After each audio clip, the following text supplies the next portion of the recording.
Bonjour, c'est Cryptoly, j'espère que vous allez bien. Aujourd'hui, je vais vous présenter une analyse de portefeuille un petit peu particulière. On va aller voir nos amis suisses et je vais vous présenter un jeune vétérinaire de 34 ans qui souhaite faire un x6 sur son portefeuille pour pouvoir se lancer en indépendant et s'occuper de sa mère qui est gravement malade. Donc un très beau projet dans lequel on a quand même pas mal de choses à voir. La première chose, ça va être que, en effet, il a un objectif professionnel très important et il veut se libérer du temps pour s'occuper de sa mère. Là-dessus, il vise un x6 sur son portefeuille qui est déjà existant de 50 000 euros en crypto pour le faire passer donc à 300 000 euros. Alors je simplifie, il me parle en francs suisses, on va faire un peu un équivalence, on va parler en euros pour que ce soit plus simple d'ordre général. Il a une capacité d'investissement qui est relativement importante, 1500 francs suisses, donc euros par mois avec toutes les déductions qu'il a pu avoir. Donc on a quand même quelque chose qui est très solide. Et ce qui est intéressant de voir, c'est que derrière, on a une représentation de son patrimoine, où on va avoir ici du crowdlending au niveau de l'immobilier avec Invest Dubai, donc il fait partie de la team rentable, avec 20 000 euros investis. Alors il parle de 20% en 18 mois, ça c'est ce qui est marqué sur le papier. Alors à quel ce qui est en train de sortir, c'est plus du 30% sur 18 mois, donc très grosse rentabilité en effet, mais par rapport à ton objectif, c'est quelque chose qui risque d'être en effet insuffisant. Après on voit que tu as, quand on regarde un petit peu sur ton patrimoine général, on a 107 000 euros, on a 60 000 euros de crypto, 57% en crypto, donc déjà une belle évolution, mais qui est quand même relativement loin des 300 000 voulus. Crowdlending, on va voir que on est sur 24 000. Ok, autre actif, ça va être des fonds dans lesquels tu vas avoir en fait un petit pourcentage, ces fonds obligataires. Bon, c'est quelque chose qui est plutôt classique. Ce qui est intéressant de voir, c'est que du coup, tu as une répartition de 50-50 entre justement des placements, une forme de diversification avec quelque chose qui est plutôt solide, enfin plutôt moins risqué.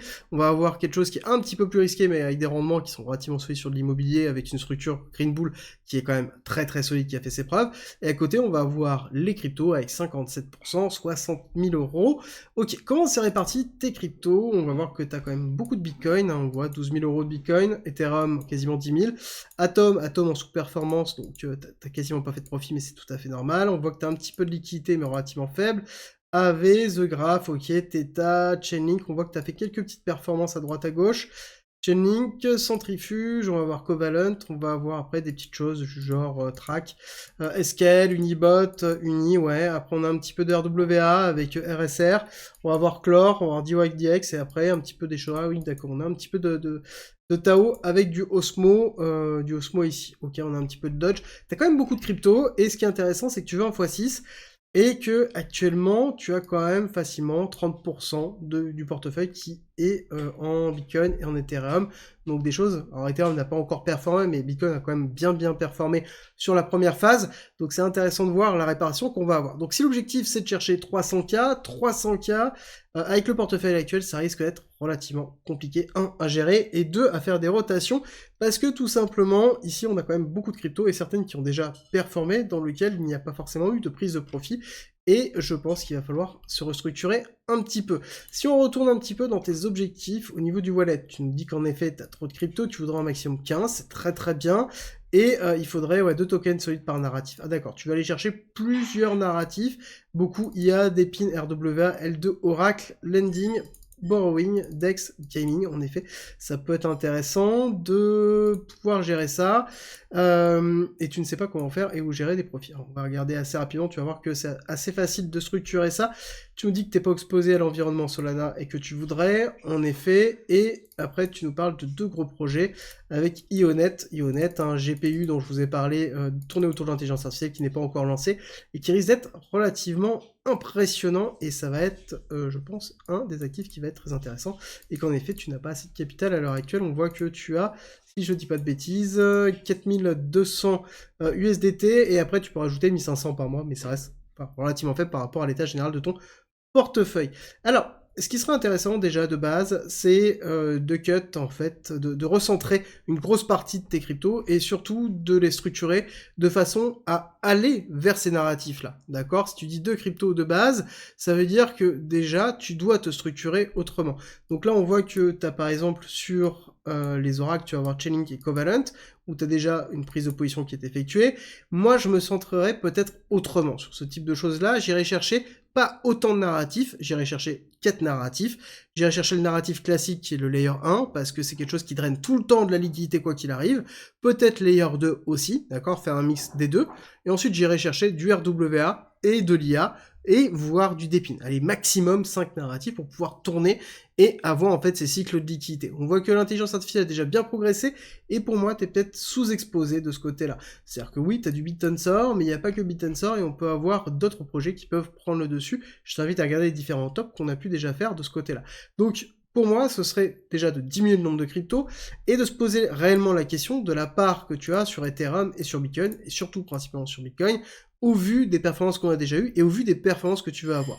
Tout simplement, dans la représentation, si on doit prendre du recul par rapport à ça, nous avons 12 000 euros avec un Bitcoin dans les alentours de 62 000 euros. Si on fait un x2, ça veut dire qu'on va se diriger dans les 120 000 euros au niveau de BTC et de Bitcoin. Ça veut dire que tu auras 20% de ton portefeuille qui aura pris tout simplement un x2. Ça veut dire que sur les 80 autres pourcents de ton portefeuille, tu as intérêt à avoir vraiment du rendement solide pour pouvoir atteindre tes objectifs. Et c'est peut-être la complexité que tu risques de rencontrer, c'est que c'est quelque chose qui va devoir, à un moment donné, performer pour pouvoir le faire. Et c'est là où, justement, avoir une partie de BTC et d'Ethereum avec derrière un objectif qui n'est pas très long terme, donc ton objectif c'est quand même de sortir de la situation où tu es avec tes 70 heures semaine, donc t'es un bûcheur, t'es un bosseur, ça c'est sûr et certain, mais la représentation à se faire, c'est ok. Mais généralement, quand on s'expose à Ethereum et BTC et Bitcoin, c'est pas forcément pour faire des performances court terme sur le bull run actuel. Oui, c'est pour stabiliser le portefeuille et faire des performances,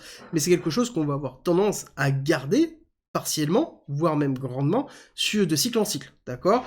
Donc c'est peut-être là la réflexion à avoir, quitte à cuter une partie de Bitcoin pour aller rediriger vers d'autres actifs et aller prendre justement une partie de tes profits. Les autres points, ça va être de se poser réellement la question sur certaines prises de position que tu as pu avoir, dans lesquelles est-ce que oui ou non tu veux les garder, est-ce que oui ou non tu es en performance ou pas, et si t'es pas en performance, peut-être les cut maintenant et aller se repositionner sur d'autres actifs, à savoir qu'on a eu un pool sur le RWA, l'intelligence artificielle en cours de retracement.